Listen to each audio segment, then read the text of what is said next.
Aqua Zumba, kailangan daw na at least 4 feet ang lalim ng tubig sa pool. Simple lang naman ang mga hakbang. Una, ang pushing in water. Gamit ang mga kamay, subukang itulak ang tubig in 16 counts. 1,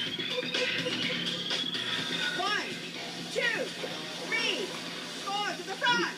2, 3, 4, other arm.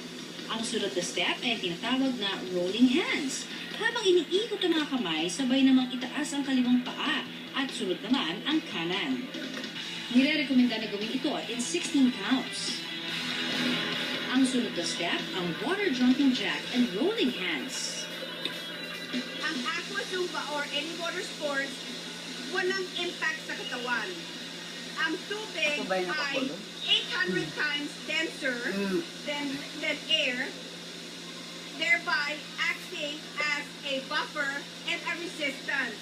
So, wala kang ikot o galaw na masasaktan ang katawan mo. Kasi ang tubig protects you. Gawin lang daw ang ganitong ehersisyo ng 1.5 oras at hindi mo mamamalayang katumbas na ito ng halos 30 minutes ng pagtakbo.